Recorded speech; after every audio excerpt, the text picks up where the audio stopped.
రేవంత్ సర్కార్పై కేంద్ర మంత్రి కిషన్ రెడ్డి విమర్శలు గుప్పించారు. ధాన్యం కొనుగోలులో తెలంగాణ ప్రభుత్వం విఫలమైంది అన్నారు. రైతుల ధాన్యం కొనుగోలేని పరిస్థితిలో ప్రభుత్వం ఉందన్నారు. రుణమాఫీ అరకొరగా చేశారని, రైతు భరోసా పూర్తిగా చేయలేదని ఆరోపించారు. ధాన్యం కొనుగోలుకు ప్రతి పైసా ఖర్చు కేంద్రం భరిస్తుందన్న కిషన్ రెడ్డి రాష్ట్ర ప్రభుత్వం ఎందుకు ధాన్యం కొనడం లేదని ప్రశ్నించారు. ఎందుకు ప్రభుత్వానికి ఇబ్బంది అవుతుందో అర్థం కానటువంటి పరిస్థితి ఈరోజు ఉంది. ముఖ్యమంత్రి గారు, మంత్రులు వాళ్ళు ఎదురుదాడుల మీదనే దృష్టి పెడుతున్నారు తప్ప క్షేత్రస్థాయిలో ఎందుకు కొనుగోలు చేయలేకపోతున్నారో మరి ప్రభుత్వం చెప్పాల్సినటువంటి అవసరం ఉంది. ఈ యొక్క ధాన్యానికి సంబంధించి ఈ సంవత్సరం కూడా ఉత్పత్తులు పెరిగాయి, రాబడి పెరిగింది. దానికి అనుకూలంగా కార్యాచరణ ప్రణాళిక రూపొందించుకోవాల్సినటువంటి బాధ్యత ఈ ప్రభుత్వం మీద ఉన్నది. మీరు ఎన్నికల ప్రణాళికలో ఏం చెప్పారు? 10 పంటలకు గిట్టుబాటు ధర ఇస్తాము, కేంద్ర ప్రభుత్వం ఇచ్చేటువంటి గిట్టుబాటు ధర మీద రాష్ట్రం అదనంగా 500 బోనస్ ఇస్తామని చెప్పి పెద్ద పెద్ద ప్రకటనలు రాహుల్ గాంధీ, రేవంత్ రెడ్డి, సోనియా గాంధీ చేశారు. మరి ఎక్కడ పోయిందని అడుగుతా ఉన్నాం. ఎందుకు ఈరోజు మీరు 10 పంటల మీద మరి 500 చొప్పున ప్రతి క్వింటాల్కు అదనంగా రాష్ట్ర ప్రభుత్వము మద్దతు ధర పెంచి కొనుగోలు చేస్తామన్నారు కదా, మరి ధాన్యానికి ఇస్తామని చెప్పారు. చివరికి ఇచ్చే విషయం వచ్చేసరికి సన్నొడ్లే అన్నారు. సన్నొడ్లు కూడా అరవొడ్లుగా మారిపోయింది. సన్న ఒడ్లకు కూడా ఈరోజు పూర్తి స్థాయిలో వాళ్ళు ఇస్తా ఉన్నటువంటి సపోర్టు మద్దతు ధర బోనస్ ఇవ్వడం లేదు. మనకందరూ తెలుసు కేంద్ర ప్రభుత్వం ఏ రకంగా, ఉదాహరణకు ధాన్యం కొనుగోలు తీసుకుంటే ప్రతి కేజీ బియ్యం మీద కేంద్ర ప్రభుత్వం 40 రూపాయలు ఖర్చు పెడుతుంది. 40 రూపీస్ ఎవ్రీ కేజీ. జగిత్యాల జిల్లాలో కేంద్రీయ విద్యాలయం భూముల వ్యవహారం పొలిటికల్ టర్న్ తీసుకుంది. ఎంపీ ధర్మపురి అరవింద్ వ్యాఖ్యలు ఇప్పుడు రాష్ట్ర రాజకీయాల్లో సంచలనంగా మారాయి. కేంద్రీయ విద్యాలయానికి కేవలం 2 ఎకరాల భూమి కేటాయించడం అవివేకమని మండిపడ్డారు. కేంద్ర నిబంధనల ప్రకారం కనీసం 5 ఎకరాలు అవసరమని స్పష్టం చేశారు. ఎమ్మెల్యే సంజయ్ కుమార్కు కనీస అవగాహన లేదన్నారు. ఇకపై తన రాజకీయ దృష్టి మొత్తం జగిత్యాలపైనే ఉంటుందని ప్రకటించారు. జోకర్, ఈ జగిత్యాల జోకర్ సంజయ్ కుమార్ ఒక వీడియో పెట్టి ఆర్డర్ పెట్టిండు. నువ్వేం బిచ్చమేస్తలేవు, నీ చెత్త గవర్నమెంట్ దగ్గర రూపాయి లేదు. కేంద్రీయ విద్యాలయానికి హోదా ఉంటుంది, డే స్కాలర్ స్కూలు, కనీసం 5 ఎకరాలు ఉండాలని నీకు ఆర్డర్ పంపిన. చదువుకున్నాను అయితే చూసుకో. నువ్వు వినాశకాలే విపరీత బుద్ధి అంటారు. నువ్వు ఇట్లా చేస్తున్నావు. నాకు భారతీయ జనతా పార్టీగా కార్యకర్తగా నాకు చాలా సంతోషంగా ఉంది. ఎందుకంటే ఇక నేను నెక్స్ట్ 2 ఇయర్స్ నిజామాబాద్ వాడిని కాదు, ఇక జగిత్యాలలో నీ రాజకీయ అంతు చూసే వరకు తీసిపెట్టా. ఒక ఎంపీగా బాధగా ఉంది. నీ వల్ల ఇంకా కొంచెం డిలే అవుతుంది. నువ్వు ఇచ్చిన 2 ఎకరాలు కేంద్రీయ విద్యాలయ సంఘటన రిజెక్ట్ చేస్తుంది. ఇంకోటి ఏదో పనికిమాలిన ల్యాండ్ ఏదో ఐటీఐ దగ్గర అన్నావంట. నాకు మెసేజ్ పెట్టినావు కరీంనగర్ రోడ్డుకి ఇస్తాము అని. దిమాకు ఈడనే ఉంటే, నీకు మోకాళ్ళ లేకుంటే రెసిడెన్షియల్ స్కూల్ నువ్వు తెచ్చేది హైవేకి నడుస్తుంది. ఆడ మీ ఐటీఐ దగ్గర ఎన్నో ప్రపోజ్ చేసినావంట. ఎందుకంటే నీ వీడియోలు నేను చూడ, మా పిఎల్ చూసి చెప్తారు.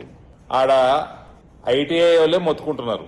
ఆడ రోడ్లు చక్కగా లేదు, యాక్సెసిబిలిటీ చక్కగా లేదు, హైవే మన మెయిన్ రోడ్కి చాలా లోపడుకుంటుంది అని. నేను ఎవరిని అడిగినా కూడా అది కేంద్రీయ విద్యాలయానికి సబబు కాదు అని చెప్తాం జరుగుతున్నది. డాక్టర్లతో 3-4 మాట్లాడినా.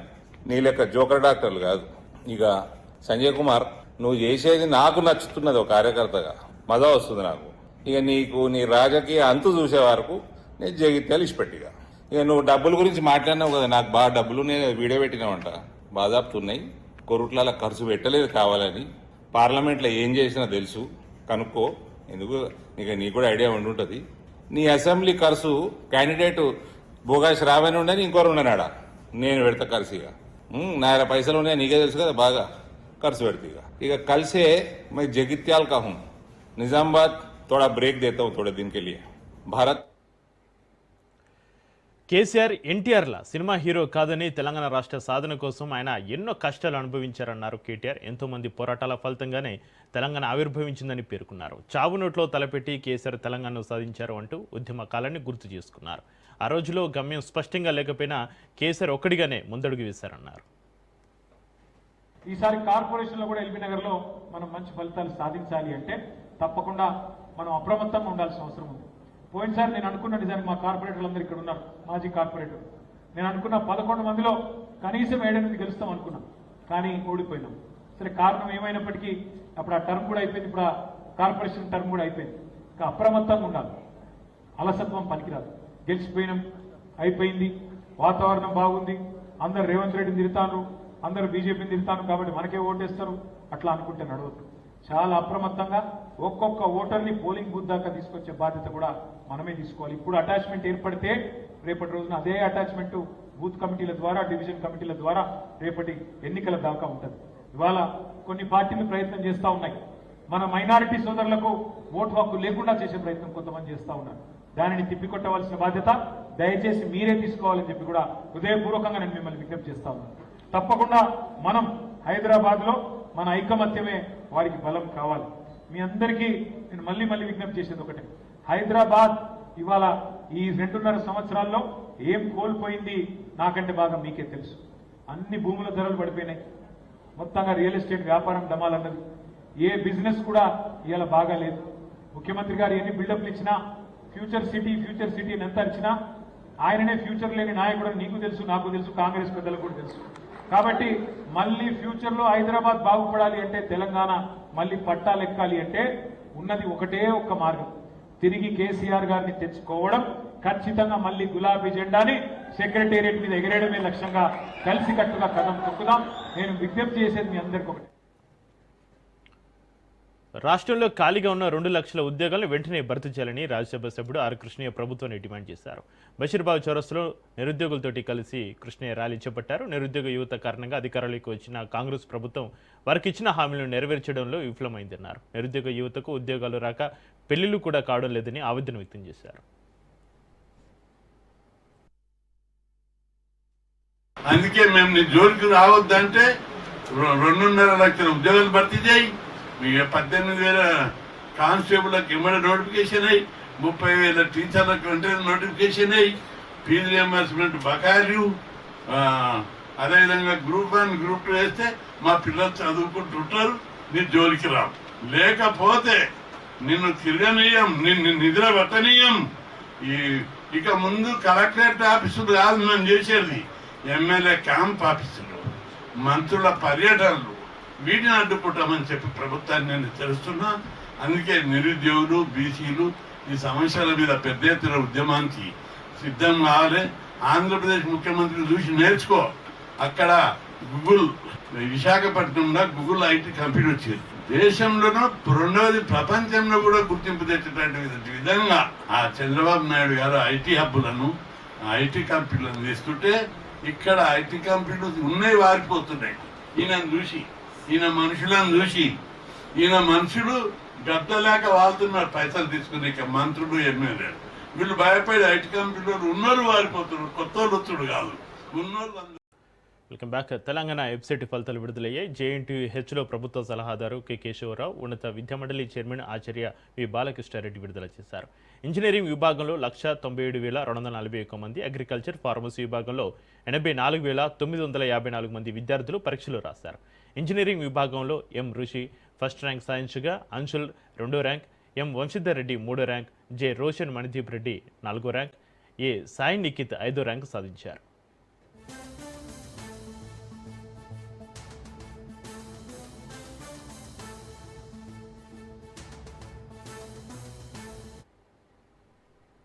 The top stars of the state. There are others or stars. Don't forget about them. There are going to be stars. ఎవరైతే టోటల్ డిసైడ్ వాళ్ళు కూడా మా కొత్త సిస్టమ్ లోపల భయపడేటి అవసరం లేదు.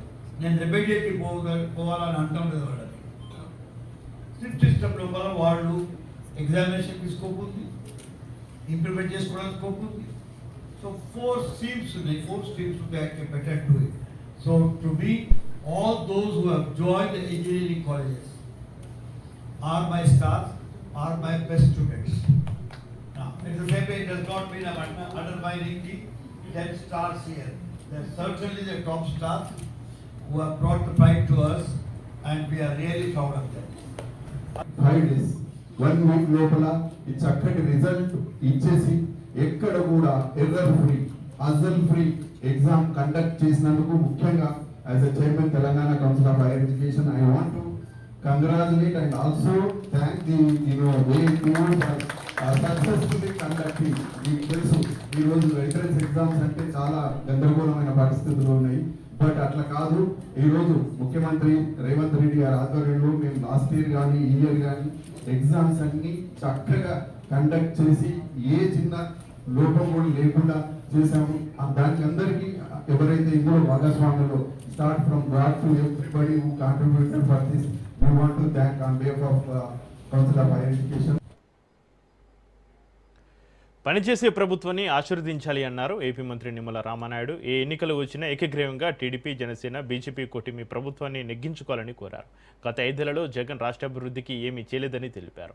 ఏ పార్టీ నాయకులైనా తమ అధికారాన్ని కోల్పోయాక జరిగిన పొరపాటును సరిదిద్దుకోవడానికి చూస్తారు, కానీ వైసీపీ తాము అధికారంలోకి వస్తే రప్పరప్ప అనడం దారుణమన్నారు. వైసీపీ తన పేరును గొడ్డలి పార్టీగా మార్చుకున్నారని ఎద్దేవా చేశారు. దయవుంచి మీరు అర్థం చేసుకుని ఇటువంటి మంచి ప్రభుత్వాన్ని ఆశీర్వదించండి. అదే కనుక జగన్మోహన్ రెడ్డి తప్పు జారి మళ్ళీ వచ్చుంటే చక్కగా ఆ 2,40,000 మీకు పంచి ఉండేవాడు. మీ బాధలో మీరు పడేవారు, గట్టిగా ఎదురు తిరిగితే లోపల జైల్లో పెట్టేవాడు. అటువంటి కిరాతకమైనటువంటి ప్రభుత్వం మీ అందరికీ తెలుసు. ఈరోజు ఏం చెప్తూ ఉన్నారు వాళ్ళు, ఎక్కడ తిరిగినా ఏమంటున్నారు వాళ్ళు, ఏమంటున్నారమ్మా? మా మహిళలే చెప్పాలి. ఇంకా మీరు యాక్టివ్గా ఉండాలంతా. టీవీలు చూస్తున్నారు, పేపర్లు చూస్తూ ఉన్నారు. ఏం చెప్తూ ఉన్నారు ఇప్పుడు వైసీపీ వాళ్ళంతా? రప్ప అని నరికేస్తామంటాం. రేపు 2029లో గంగమ్మ జాతరలో పొట్టేళ్ళని నేను నరికేస్తా, ఒక్కొక్కరిని నరికేస్తామని చెప్తూ ఉన్నారు. అంటే రేపు అధికారంలోకి వస్తే నరకడానికి, చంపడానికి అంట వాళ్ళు వచ్చేది. ఎవరైనా అధికారంలోకి రావాలంటే ఏం చెప్తారు? ఎందుకంటే ఎక్కువ సంక్షేమం చేస్తాం, ఎందుకంటే ఎక్కువ అభివృద్ధి చేస్తాం, లేదా మేము మొన్న తప్పులు చేసాం, భవిష్యత్తులో ఆ తప్పులు చేయమని లెంపలేసుకుని క్షమాపణ కోరుతారు. అంతేనమ్మా చేయవలసింది. కానీ వాళ్ళు ఏమంటున్నారు? రప్ప అని నరికేస్తాం, గుంటూరు యువతల నుంచి ఇళ్లలోంచి బయటికి లాగా కొడతాం, గుంటూరు దాటాక ఇళ్లలోంచి బయటికి లాగి నరుగుతాం అంటున్నారు. అంటే 9 మాసాలు మోసి కన్నటువంటి బిడ్డల్ని పోగొట్టుకునేటువంటి తల్లుల్ని చూడాలనుకుంటూ ఉన్నారు వాళ్ళు. ఎంతో ఆశలతో అత్తారింట్లో అడుగు పెట్టినటువంటి భార్యకి భర్త లేకుండా చూడాలనుకుంటూ ఉన్నారు. అటువంటి వాళ్ళు అవసరమా మనకి? అటువంటి పార్టీ మనకు అవసరమా?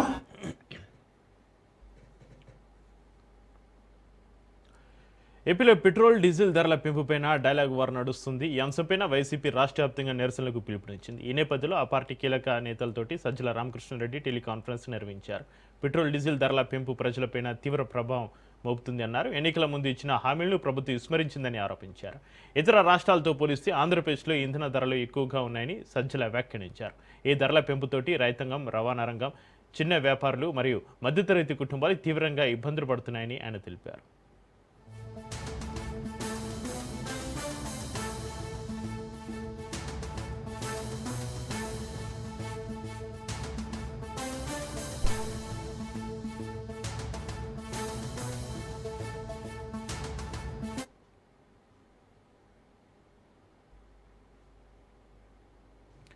ఏపీ అప్పులు, ఆర్టీసీ భవిష్యత్తు, మహిళల ఉచిత బస్సు పథకంపైన వైసీపీ నేత మాజీ మంత్రి పేరు నాని తీవ్ర వ్యాఖ్యలు చేశారు. చంద్రబాబు ప్రభుత్వం ప్రజలపైన భారీ అప్పుల భారం మోపుతుందని ఆరోపించిన ఆయన కేవలం 24 నెలల్లోనే సుమారు 3.5 లక్షల కోట్ల రూపాయల అప్పులు చేశారని మండిపడ్డారు. ఆర్టీసీని ప్రైవేటీకరించే దిశగా చర్యలు తీసుకుంటున్నారని ఆయన విమర్శించారు. మహిళలకు ఉచిత బస్సు పథకం పేరుతోటి ఆర్టీసీ పైన భారం మోపుతున్నారని, దాని కారణంగా సంస్థను బలహీనపరుస్తున్నారని పేర్ని నాని వ్యాఖ్యానించారు.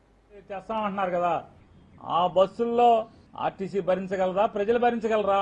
అసలు చంద్రబాబు నాయుడు గారు ఎప్పుడు ఎక్కినా కూడా ప్రజల ఆస్తులకి అన్నిటికీ కూడా ప్రమాదం పొంచి ఉంటుంది.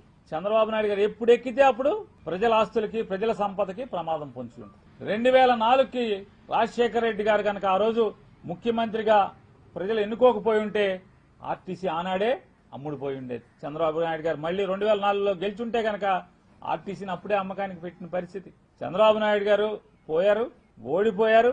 రాజశేఖర రెడ్డి గారు వచ్చారు, గెలిచారు. 2004లో ఆర్టీసీకి జీవం పోశారు.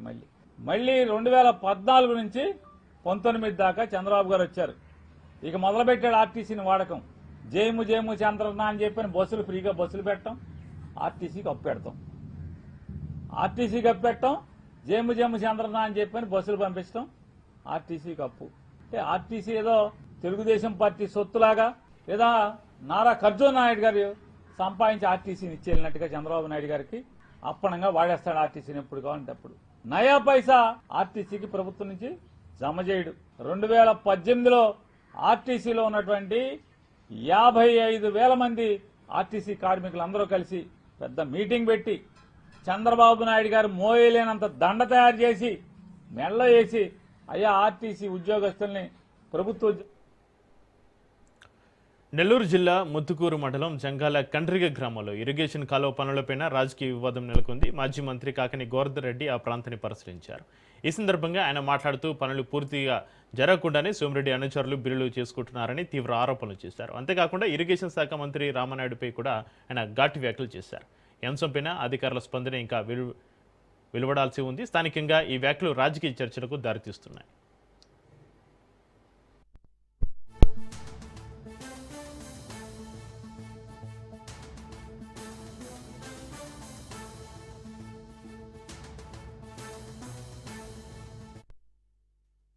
పాల్పడుతున్నటువంటి తెలుగుదేశం పార్టీ నేతల యొక్క అవినీతి భాగవతాన్ని బయటపెట్టాలనేటువంటి లక్ష్యంతో ఈరోజు సర్వేపల్లి నియోజకవర్గానికి సంబంధించి ఒక పిడతాపాలూరు గ్రామానికి సంబంధించి పిడతాపాలూరు కాలువ కింద ఉన్నటువంటి వర్కావుపూడి కాలువ కింద ఉన్నటువంటి ఆయకట్టుకి నీళ్లు వెళ్ళేటువంటి కాలువని పరిశీలించడానికి ఈరోజు మేము రైతులతో కలిసి ఈ ప్రాంతానికి రావడం జరిగింది.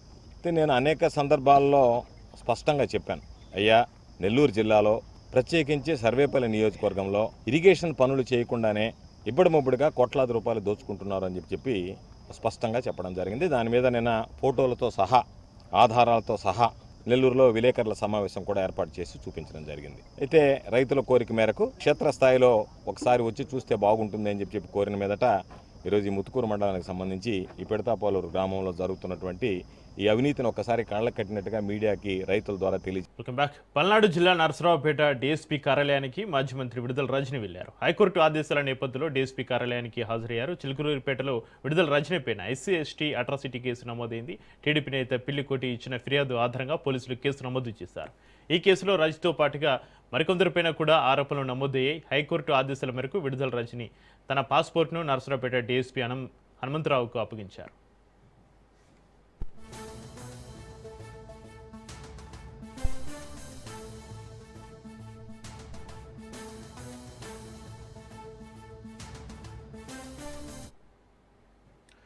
ఉప్పల్లో ఎలివేటెడ్ కారిడార్ నిర్మాణ పనులు కొనసాగుతున్నాయి. ఈ నేపథ్యంలో పోలీసులు ట్రాఫిక్ ఆంక్షలు విధించారు. ఉప్పల్ సర్కిల్లోని వరంగల్ బస్టాప్, యాదగిరిగుట్ట బస్టాప్లను నల్లచెరువు కట్ట సమీపానికి మార్చారు.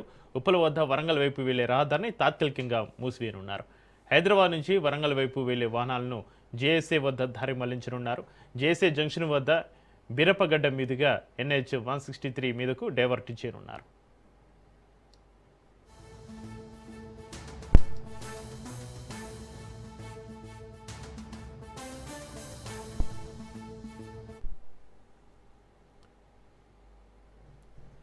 వరంగల్ జిల్లాలో విషాద ఘటన ఒకటి చోటు చేసుకుంది. ధాన్యం కొనుగోలు కేంద్రాల చుట్టూ నెల రోజులుగా తిరుగుతున్న ఒక రైతు తీవ్ర మనోవేదంతో కొనుగోలు కేంద్రం వద్దే కుప్పకూలి ప్రాణాలు కోల్పోయారు.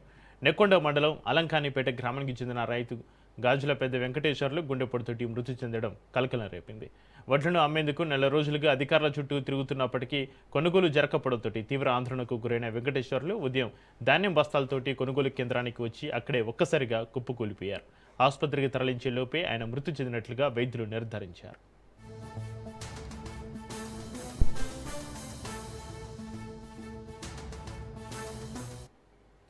ప్రభుత్వం వెంటనే ధాన్యం కొనుగోలు చేసి ఉంటే రైతన్న బతికేవాడు అంటూ తోటి రైతులు కన్నీరు మున్నీరు అవుతున్నారు. ఇక మృతుడి కుటుంబానికి న్యాయం చేయాలని, బాధ్యులపైన చర్యలు తీసుకోవాలని రైతు సంఘాలు డిమాండ్ చేస్తున్నాయి.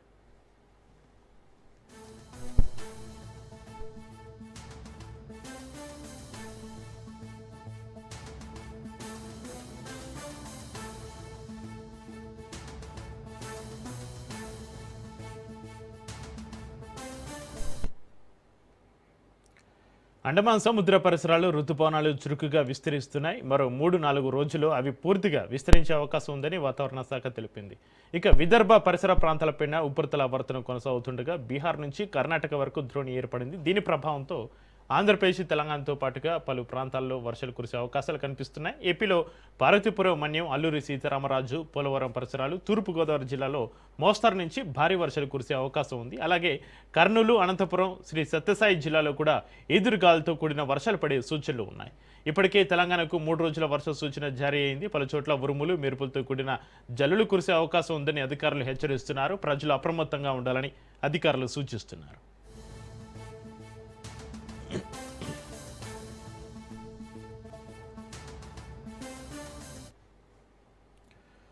సూపర్ స్టార్ రజనీకాంత్ కీలక వ్యాఖ్యలు చేశారు. తాను స్టాలిన్ను కలవడంలో ఎలాంటి దురుద్దేశం లేదన్నారు. తనకు స్టాలిన్ మంచి స్నేహితుడని తెలిపారు. విజయ్ని సీఎం కాకుండా అడ్డుకోలేదని వెల్లడించారు. అలాంటి నీచ రాజకీయాలు తాను చేయనని తెలిపారు.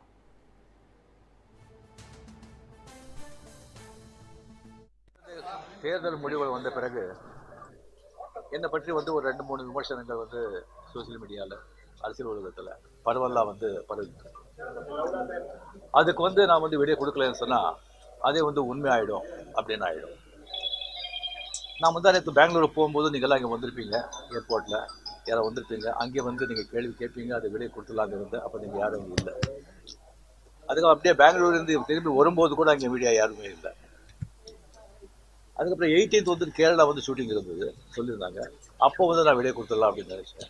நீங்கள் அங்கே வரலன்னா கூட முதல்ல சொல்லிவிட்டு அங்கே வர சொல்லி வீடியோ கொடுத்துடலாம் நினச்சேன். அது ஷூட்டிங் போஸ்ட்போன் ஆகிடுச்சு. ஸோ இங்கே ரொம்ப இன்னும் தள்ளக்கூடாது அப்படின்னு சொல்லி உங்களெல்லாம் நான் கூப்பிட்டுருக்கேன். ஃபஸ்ட்டு தேர்தல் முடிவுகள் வந்த உடனே நான் ஸ்டாலின் சாரை போய் பார்த்தது. அது கொஞ்சம் விமர்சனங்கள் வந்தது. ஸ்டாலின் சார் அவர்களே என்னுடைய 38-40 ஆண்டு நண்பர். என்னுடைய நட்பு, கொள்கைகள், அரசு. రజనీకాంత్ వ్యాఖ్యలపైన నటుడు ఎంపీ కమలా హాసన్ స్పందిస్తూ ఇంట్రెస్టింగ్ కామెంట్స్ చేశారు. రజనీ తాను వెండితెరపైన ఒకరితో ఒకరు పోటీ పడతామే తప్ప తమ మధ్య అసూయ లాంటిది ఏమీ లేదని అన్నారు. 20 ఏళ్ల వయసులోనే తమిద్దరం ఒకరిపై ఒకరు ఎలాంటి విమర్శలు చేసుకోకూడదని నిర్ణయించుకున్నామని, తమ మధ్య ఆరోగ్యకరమైన పోటీ ఉంటుందని తెలిపారు.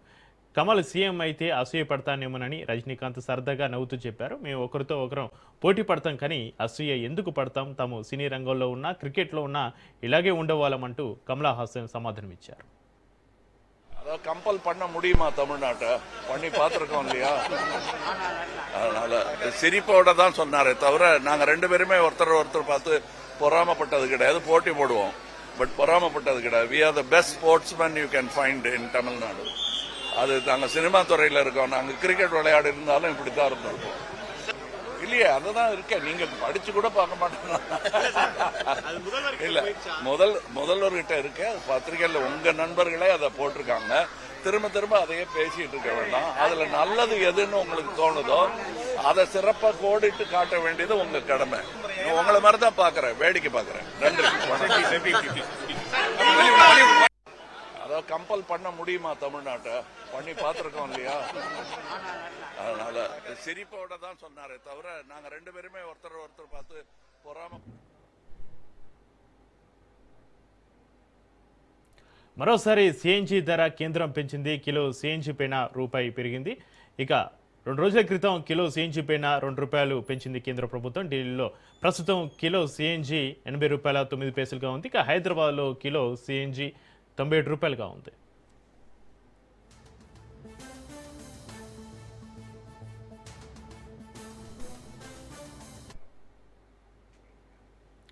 కొలువుడి ఇండస్ట్రీలో విషాదం చోటు చేసుకుంది. ప్రముఖ నిర్మాత కె రాజన్ ఆత్మహత్య చేసుకున్నారు. ఆయన అడియారు కూవం నదిలోకి దూకి ఆత్మహత్యకు పాల్పడ్డారు. సమాచారం అందుకున్న పోలీసులు వెంటనే ఘటనా స్థలానికి చేరుకుని మృతదేహాన్ని బయటకు తీశారు. కుటుంబ సభ్యుల వల్లనే ఆయన సూసైడ్ చేసుకున్నారని తెలుస్తోంది. ఏడాదిగా రాజన్ కుటుంబంతో కలిసి ఉండడం లేదని, హోటల్లో ఉండడం వలన రోజు కూతురు భోజనం తీసుకుని వస్తుందని తెలుస్తోంది.